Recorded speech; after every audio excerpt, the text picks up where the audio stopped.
అసలు నువ్వు మనిషివేనా? అసలు నీకు మనసు ఇదేనా ఉందా అని పారిజాతం శ్రీధర్తో అనేసరికి, ఏమత్తయ్య కనిపించడం లేదా నేను అని చెప్పేసి అంటూ ఉంటాడు.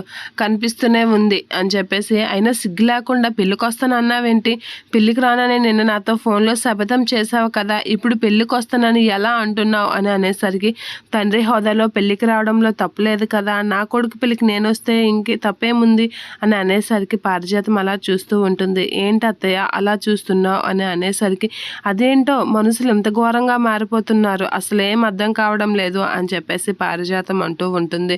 అంతేలే అత్తయ్య, అయినా అయినా మనుషులకి కొంచెం సిగ్గు శరము ఉండాలి కదా, అసలు ఏమీ లేదేంటి అని చెప్పేసి పారిజాతం అనేసరికి, నా కొడుకు పెళ్ళికి నేను రావడానికి నాకెందుకు సిగ్గు అత్తయ్య అని చెప్పేసి అంటూ ఉంటుంది పారిజాతం. అలా పారిజాతం అనేసరికి శ్రీధర్ అయితే, అయినా అత్తయ్య అని అనేసరికి, అయినా నువ్వు నాతో ఫోన్లో మాట్లాడిన పెళ్ళికి రానన్నా, వస్తే పేరు పెట్టి పిలొద్దన్నావు అని అనేసరికి, ఇప్పుడు నన్ను పేరు పెట్టి మీరు పిల్లలేదు కదా, అల్లుడే అనే కదా పిలిచారు అని అనేసరికి, ఇదొకటి ఇంకా అని చెప్పేసి పారిజాతం అంటూ ఉంటుంది. అయినా నువ్వు అలా ఎలా ఒప్పుకుంటావు పెళ్ళికి అని చెప్పేసి అడుగుతూ ఉంటుంది.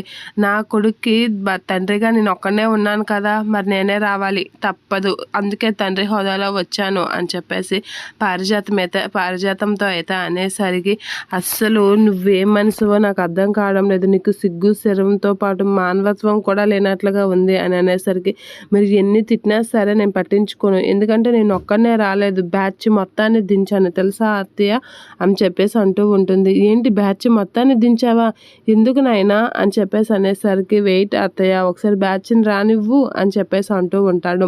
అలా అనగానే పారిజాతం అయితే, ఏంటి ఎవరు బ్యాచ్ అని చెప్పేసి పారిజాతం అయితే ఎటకారంగా అనేసరికి, ఒకసారి అట్టుగా చూడండి అని చెప్పేసి అనేసరికి కార్తీక్ వీరందరైతే వస్తూ ఉంటారు. అది చూసి షాక్ అవుతూ ఉంటుంది పారిజాతం. ఇక చూసావా మా ఫ్యామిలీ మొత్తం వచ్చేసింది అని అనేసరికి పారిజాతం మీద గుండెల మీద చేయి పెట్టుకుని షాక్ అయ్యి అలా చూస్తూ ఉండిపోతుంది.